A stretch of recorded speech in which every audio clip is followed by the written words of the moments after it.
ننګرهار کې د صنعت اونۍ په ویاړ د کورنیو تولیداتو او کرنیزو محصولاتو درې ورځنی ملي نندارتون پیل شو. د ننګرهار صنعت او سوداګرۍ رئیس سید عبدالبصیر پاچا وایي دا نندارتون د صنعت او سوداګرۍ، کرنې او مالدارۍ وزارتونو له لوري برابر شوی چې موخه یې د کورنیو تولیداتو او کرنیزو محصولاتو ملاتړ او بازار موندنه ده. دا نندارتون چې جوړ شوی دا د صنعت او تجارت وزارت پالیسي هم دا ده چې په داخل او خارج کې داسې نندارتونونه جوړ کړي چې داخلي تولیداتو نه حمایه او ملاتړ وشي، او دا یو غټ بهترین فرصت دا دی چې دلته قراردادونه کېږي، دلته دغه تولیدات چې کېښودل کېږي، خلک یې ګوري، او دا بازار موندنې لپاره بهترین او ښه فرصت دی. د حکمل نندارتون جوړولو خدماتي شرکت مسؤل مسعود اکمل وایي په دغه نندارتون کې په شاوخوا 100 غرفو کې بېلابېل کورني تولیدات او کرنیز محصولات نندارې ته وړاندې شوي دي. کورنیو تولیداتو او محصولاتو ملي نندارتون د 3 ورځو لپاره د کرنې اوبو لګولو، مالدارۍ وزارت او صنعت او سوداګرۍ محترم وزارتونو په تخنیکي همکارۍ د حکمل نندارتون د دایرولو خدماتي شرکت او سیکارام احمدي بازار موندنې شرکت لخوا پلان شوی دی چې نن د پایل ورځ ده. په دې کې د هېواد د بېلابېلو ولایتونو څخه صنعتکارانو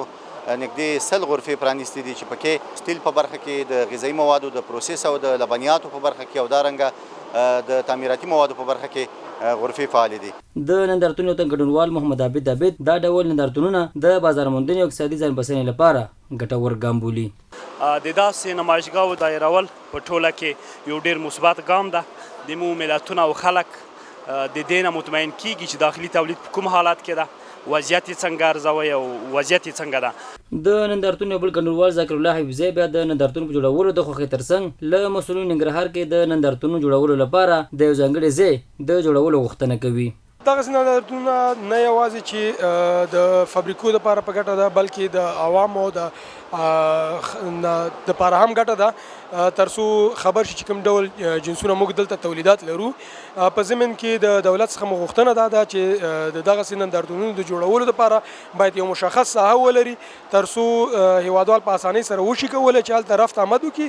او خپل د داخلي تولیداتو څخه آګاه او خبر شي. باورونه دا دي چې د کورنیو تولیداتو ملاتړ نه یوازې د صنعت او کرنې د ودې لامل کېږي، بلکې خلکو ته د کارموندنې او اقتصادي ځان بسنې لپاره هم اغېزمن ګام ګڼل کېږي.